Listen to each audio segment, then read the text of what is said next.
Hello everyone, I am Tacet and today I'm going to be going over the Gems of War Fresh Prince of Bel-Bear event in which the Prince Barislav is added to the game. So this is the final week of the first ever campaign of Gems of War. So you still have the rest of this week to go and finish it out if you want to go and get the maxed out artifact to use for various things like doing delves, as well as the Kurandara if you ended up buying any of the passes. I do want to clarify a few things regarding it, as there does seem to be a little bit of confusion with things. Keep in mind that the Heart of Rage is currently not in the Vault Key drop table, nor is the Kurandara in the Event Key drop table. Both of them are not. They will be about a month after the fact or so, after the campaign ends, though as it currently stands, the Kurandara is not in Event Keys, and the Heart of Rage is not in Vault Keys, so do be mindful of that. Also, while it kind of goes without saying, the Enraged Kurandara is also not in Event Keys, which we'll be going over in a moment as well, as he is in Soulforge, and he's definitely something, that's for sure. Anyways, let's start with all the normal stuff. So this thing, useless as always. That tends to be the trend with most of the weekly troops, though we do get some occasional pretty meta ones. But as it stands, this thing was kind of supposed to be made to be good for this event. However, it's pretty bad for doing so. It deals damage to an enemy. If it is enraged, it deals double the damage. And if the enemy is a daemon, it ends up becoming enraged. This is extremely useless, even if you're up against a pure daemon team. And I would not advise using this, even for the event. There are better options out there, and I would pretty much just ignore this troop. So you just get it to upgrade it, and that is pretty much it. As far as the event stuff, we do have 10% to all Urskea and 10% to all Urska, which are, of course, two separate things, even though they sound almost the same. This is a little bit noteworthy, as the Sentinel hero class, one of the better hero classes in the game, and the tankiest hero class in the game, has 20% bonus stats this week. This synergizes very well with Delves, as generally, if you're looking to use a hero class that doesn't die during Delves, you would be using the Sentinel hero class anyway, so that with the 20%, with the combined fact that you have the max artifact, should make delving a little bit easier. So quite a nice combination that has going on with all of that. Also, if you want to farm a little bit of PvP, you can plop this onto your team to get 5 additional glory. Not as good as glory farming as compared to just doing a Vault event when it comes around. However, if you're looking to get a little bit of glory before the Vault event in a couple weeks, should be like mid to late October, the next one. But if you want to get some glory prior to then, you can by doing this. Of course, Spoils of War, one of the better things to go for that in order to go get those event keys. And of course, it's the weekly packs in order to stock up on the trait stones and upgrade troops are always pretty decent. As far as the event key drop table, there are quite a few things that are technically from this kingdom that do not drop, some of which I didn't even mention yet. So let's go over to Urskea. Everything here is not necessarily obtainable. There's actually a somewhat long list of things that are not obtainable off of the event key. So everything that's not obtainable. The 4 Werewoods troops is not in the event key drop table. The Shade of the Shade of Kurandara is not in the event key drop table, and I actually need to click show all for once because there are some things we don't have. The Kurandara is not in the event key drop table, and the Enraged Kurandara is also not in the event key drop table. So that's like what, 7 things? Yeah, 7 total things. Everything else you see here, however, is in the event key drop table. Overall, probably worth skipping event keys. Nothing really too enticing from this kingdom. Yeah, it's pretty much just a solid skip. I would not really bother. It's definitely a good week to just completely ignore event keys and just save them for a later time. So this week for Guild, we got a couple things going on. Main thing that we have right now is, of course, the Guild Wars combined with the Seal of Kurandara, so make sure to go set all your defend teams, do all of your upgrades, make sure to get all that ready for tomorrow for your guild for Guild Wars. But aside from that, we also have the final lore event that's wrapping up the 10-week campaign.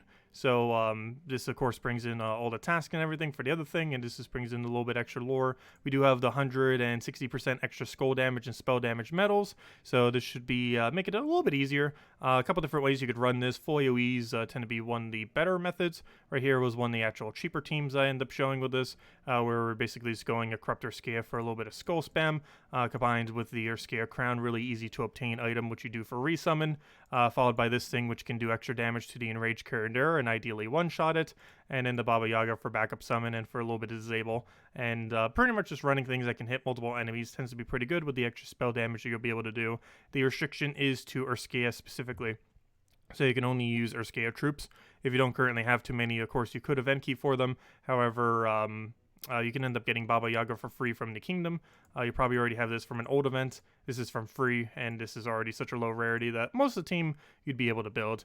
The stronger version of it would be just to use Kurandara if you end up getting it off the Battle Pass system thingy, as Kurandara will absolutely obliterate this week for sure. However, it is definitely not needed to actually complete these out. As far as how scoring works, you generally want to avoid doing the epic battles unless you're forced to, like right here. The Dark Shades and Fire Shades only give 4, the Kurandara gives 8, and the Enraged Kurandara gives 12. Do keep in mind that everything this week does scale with its level. However, you do generally just want to do it based on base rarity. However, if something's level is exceedingly higher than another, it might be worth considering doing that first because it might actually have a higher amount of points. But generally speaking, Enraged Kurandara is your main priority, Kurandara is your second priority, and everything else you want to ignore until ideally you see Kurandaras, or unless you're left with options like this where you have to go for one of them, in which case you would go for the highest level one, as it would give you the most amount of points. And that's pretty much all you have to do for this event this week. And of course, the standard Guild Wars, nothing really different with that, other than the fact that we do have a maxed out artifact, which would be the most stats we've ever had for a Guild War. I don't really feel like that changes up too much as far as the meta is concerned, but do be wary. A lot of people have like over 20 extra life and everything else that the campaign ends up bringing. And while we're over in the campaign, this would be all the stats that you would have. So do keep in mind, this does all apply to Guild Wars. But while we are in the campaign, yeah, we do get Kurandara this week. I will be going over him more in depth into a separate video, probably tomorrow, because tonight at 8 p.m. Eastern Standard Time, as we do every night, we're going to be finishing out the Chapter 10 tasks. So if any of you want to run down on that, we'll be doing that then. And obviously, I won't have the Kurandara until then, as it does require that to have enough points to get him. However, yeah, Kurandara came out today, technically last week. However, as of today, anyone who bought the basic pass will be able to go and get him. And if you're playing free to play, you'll be able to get him in about 4 weeks or so. But basically, he deals damage to an enemy, boosted by Doom Skulls at 10 extra damage per Doom Skull. Keep in mind, due to how things generally boost ratio, this Doom Skull check will happen before the gem conversion. So even though it gets to convert all yellow Doom Skulls, which is pretty powerful, the check for its damage, I am pretty sure, is prior to the actual creation. So let's say there's 3 Doom Skulls on the board, you create up to 12. It'll only do the boost ratio for the 3, not the total 12, due to the order that it does it in. And then it gets to conjure a Doomstorm on top of that. And has a Impervious going for it, has a 50% chance to curse all enemies when matching 4 or more gems, which oddly enough is actually better than Enraged Kurandara's final trait. And it's also the only mythic in the game with a link. Technically, Queen Aurora has 6 links in a sense. However, none of them have like a single color link until Kurandara. It's kind of weird that he's the only one. But there we go. So yeah, he's going to be available, and he's also going to be very good for running the event if you want to use him. However, he's definitely not required to get it done. Anyways, as far as things going on throughout the week, this Tuesday we have the Tinkertown faction event. If I'm not mistaken, this is the first time Tinkertown has been available on a Tuesday event since its debut. So if you haven't been able to go and get this place maxed, or you just want to farm it or do whatever with it, it is available tomorrow to go do so. Or maybe if you missed the weapon and you wanted the weapon, though I'm pretty sure the weapon was pretty bad on it. On Wednesday, we're going to be having the pet for Urskea, just an Urskea bonus pet. Thursday, we have Sentinel hero class, which is a pretty decent hero class. Not one of the absolute best in the game, however, it is the absolute tankiest hero class in the game, having 40% reduction, barrier at start, barrier every round, barrier 25% chance to an ally, has a lot of durability aspects going towards it, and is by far the tankiest hero class. The biggest downside to it is it doesn't naturally have a half mana start, and the thing that gives it a half mana start is a pretty bad troop, and for that reason it's not the absolute greatest, but it's still pretty high up there as far as hero classes are concerned, and generally used mostly for factions as a really tanky option. And this Friday we have an invasion event, so of course it's a repeat invasion, and just getting a bit more resources through that when it ends up coming around. Anyways, as far as Soulforge this week, troops that we have laying around, I should probably mention first before we get into anything, Enraged Kurandara. So this is a thing. It requires 1 Heart of Rage. Again, if you're playing free to play, you won't be able to get this for about a month or so, about a month after the campaign ends. Within Vault Keys, it will be available. When this exact date is, I have not the slightest clue. Hopefully they'll announce it.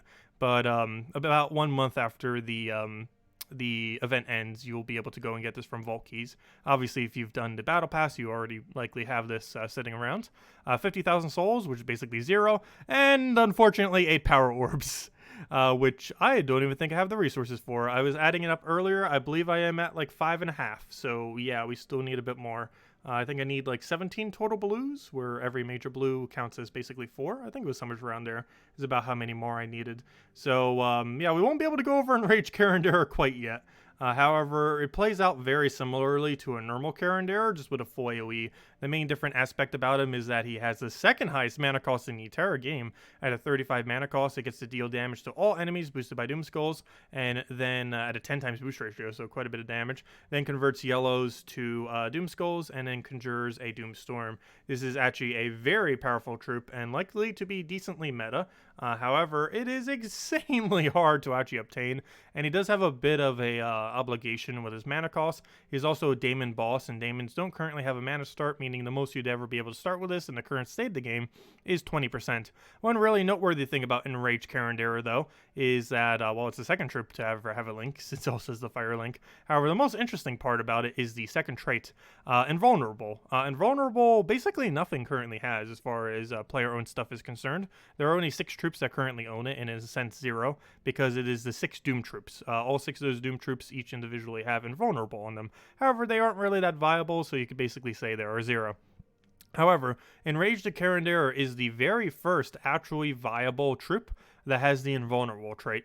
It's immune to all stats effects, Devour, Mana Drain, Transform, and lethal damage. This is the same thing that the Towers and Invasions have. It's the same thing that Zugoff has in Raids. I'm not sure why the normal Zugoff doesn't have that. Hopefully they'll eventually give it to him. Who knows? Maybe we'll get that nice little buff at some point, since it would be cool if every single boss troop in the game has it. And also, of course, with that being said, obviously with the red border, he is the second ever boss troop that is actually player-owned. The first being, of course, Zugoff, and the second one now being, as of today, Enraged Kurandara. And yeah, very strong. Oddly enough, its final trait is actually weaker than the other one, though. It's a 40% chance to curse all enemies when my turn begins. The reason why this is weaker is the other one can infinitely, just spam some extra turns and end up getting it. Whereas this 40% chance, you could go like 3, 4, 5 turns having to wait until you actually get it. And by that point, it might have already won the battle. Unless this thing gets on the very first turn, it's generally not going to help too much unless it gets on first, second turn or so. And most teams that you even use with it, I don't even think you would really need Curse for the most part, unless you're trying to put like a Hunter's Mark on something with like Impervious or something. However, he's already going to have so much excess damage that I'm pretty sure it won't make too big a deal overall. But who knows? Actually, one thing that Curse actually could help with, Curse does actually remove Submerge because it has Dispel on it. So I guess that could actually be somewhat good because he has a full AoE damage. So the Curse's Dispel could kind of be used to get rid of Submerge, and that could kind of bypass the full AoE kind of counter to it that a Submerge would have. So I guess in that regard, yeah, the Curse actually isn't that bad then. And also, technically, with how it ends up triggering, you would end up getting the Curse after the fact anyway, so you would get them cleared and then do your ability and kind of be good to go. Also, once he gets his mana going, he's pretty much going to keep going, unlike something like a Zugoff that goes all the way down to 0 and might have a little bit of trouble getting its mana back up. This thing's just going to keep going and going and going. It does only have one alignment option. However, if you can actually land it, that's going to be a lot of mana due to all the explosions that it gets. So it'll be very interesting to see how this ends up panning out into the future. Definitely insanely ridiculously strong. However, it's probably unobtainable to a lot of people in the foreseeable future. I theoretically could get it right now if we opened like 1.5 billion vault keys, like almost every vault key I have. However, I'm likely going to be waiting a little bit as we don't know exactly what the vault key condition is going to be going forward into various events, as Heart of Rage, of course, is something that's not in the drop table right now. We don't know next campaign if there's something else that's coming out that we're going to need to go and get more copies of. Who knows? So at this current moment in time, I'm not throwing down my vault keys, though we might soon.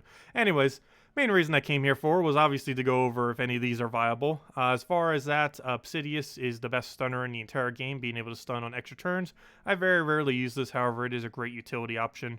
It's also a little bit like an Infernus-like troop as far as its ability. However, out of all the Infernus-like troops, it has the least amount of damage off of its ability. It is used almost entirely for its stun. So, it's a okay utility troop. Personally would suggest getting it a little bit towards like the mid-range as far as when you'd finally get a mythic. You'd already need to have at least several good mythics before you'd really consider getting an Obsidious, but if you're looking for a really good stunner, it is technically the best stunner in the game in many situations.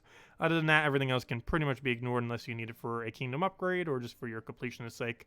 But as it stands, most of them aren't too good. I guess maybe Mistralis has extra turn spam kind of thing. I don't feel like most teams use it that viably though.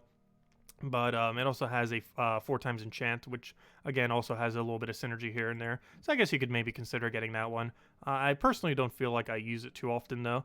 Honestly, Obsidious, which I feel like I use even less, would almost be the better option, just because of how much more viable a thing like stun is. I always make sure not to get this. This is a reminder to go get the new weapon that comes out basically every single week these days. Now we got the Aegis of Erskea. All these are useless. However, if you are doing full-blown completionists, it is good just to pick them up. Another little thing super easy to get for upgrading kingdoms if you need them for kingdom upgrading, so super cheap to go do that for. As far as actual weapons that are obtainable this week, nothing really too interesting. However, Axe of the North or Razor Claw you might want to consider running for the event.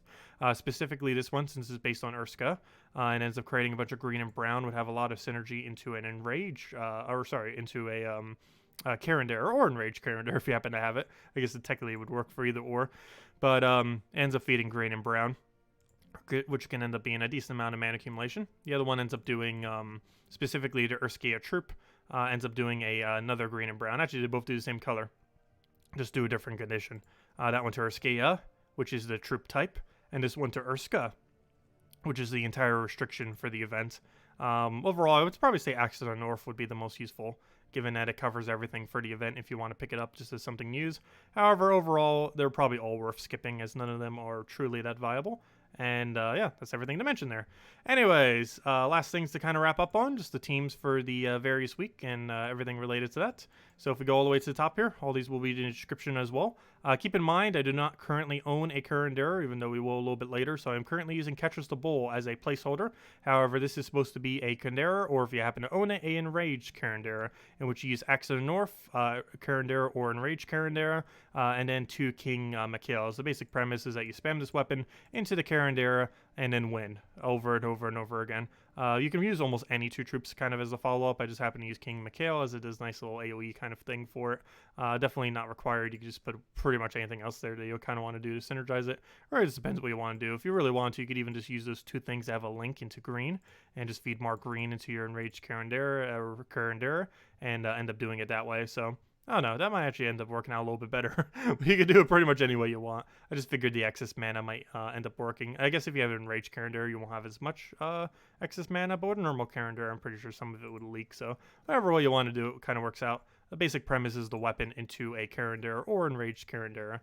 Anyways, as far as our low rarity build, we already kind of showed this earlier. We used our Corrupted Urska for the little bit of skull spam that it has, as well as Enraged to everyone. We have the resummon off the super cheap Urskea crown, which you get from the questline super easily. Creates a bunch of red, and then summons the Urska troop. Keep in mind, this might actually be a ridiculously good item now, because it says an Urska troop. Oh, never mind. Urska's troop. Never mind. I was going to say, if it said Urskea, that would be very broken. Because I was going to say, then it could summon the other 2. Never mind, it's an Urska. So specifically the typing of all the things that normally have Enrage and stuff like that. Which is an okay summon type. They're mostly skull-oriented, which is a good thing in the sense that they work pretty good in first slot. So when you go and die on Corrupted Urska, you'll replace it with some kind of other Urska that isn't that bad. So it ends up working out pretty good. Other than that, this thing does extra damage to the boss. This obviously on the Enraged Kurandara will be beneficial, as this will allow you, with the extra spell increase that you have, likely to one-shot the Enraged Kurandara, which will be very good, because if an Enraged Kurandara gets a cast on you, it'll be devastating with how much damage it'll do. And the Baba Yaga is basically here for a double silence. It also has backup summon if you truly need it, however, it is primarily used for the double silence, and also hitting 2 enemies, so you can kind of distribute a little bit extra damage there too, and with the extra spell damage, it's actually going to be a pretty substantial amount of damage if it doesn't end up killing. And if it doesn't end up killing, you get the silence effect. So end up working out pretty decently. Also, I did show this with the, or do this with the Sentinel. You can do a different hero class, however, the Sentinel is just really nice and tanky and has 20% extra stats this week. So worth considering using if you need to in various situations. As far as the faction, we got Tinkertown going on. This is a red-yellow restriction. As far as the team that you can use, a super cheap one, which I don't think I've ended up mentioning here. But you can run Mountain Crusher into triple Gargoyle. That would be a super cheap team that you can end up running. Gargoyle is obtained from the Hall of Guardians by throwing some Chaos Shards there. A couple hundred should hopefully get you all that you need. This one, of course, is the more expensive team, just for quick killing it. It is Mountain Crusher, Harpy, Mage, Guards, Avatar, and Sir Quentin Hadley. And personally, the team I will be likely using for going through it, which is why I ended up mentioning it. Other than that, if you want to go through the whole thing, you can run Tesla the whole time. Mountain Crusher double Tesla Holy Saint Astra does end up working. Of course, the color restriction does not apply to your weapon when it comes to doing factions, so you are allowed to use Mountain Crusher or anything else you want to do there for mana accumulation. Any mana accumulation weapon that doesn't block Tesla would be good there. And if you are going to do one that blocks Tesla, Jar of Eyes is probably the best way to go in the sense that it is a blue storm. However, I do feel like overall Mountain Crusher is a little bit better, even though it creates a storm that isn't as favorable. As far as pure faction, a couple ways to run this. However, double Smashlebot into double Tink Steam Whistle based on when I did pure faction seems like one of the better ways to go. This is not ultimately what I think I ran for. I ran something very similar, but not exactly this. I think I might have replaced out one of these for like the triple damage troop. However, Smashlebot ends up working out really insanely good. Not only does it get a bunch of explosions, but also has damage to the first enemy. Of course, it does have that whole annoying self-destruct kind of mechanic. However, you're mostly just going to want to have at least one of these, have it as a mana accumulation going into the final battle, have a Tink Steam Whistle or two for the final battle, and just get your summon. I do advise running two instead of one. I know when I ran it, one of mine got transformed, so good thing I ran two. It's a slightly slower running it with two, however, it's a lot safer, and it'll make sure you don't accidentally waste a sigil if they're running tight, and I don't know, I just find it to be more convenient.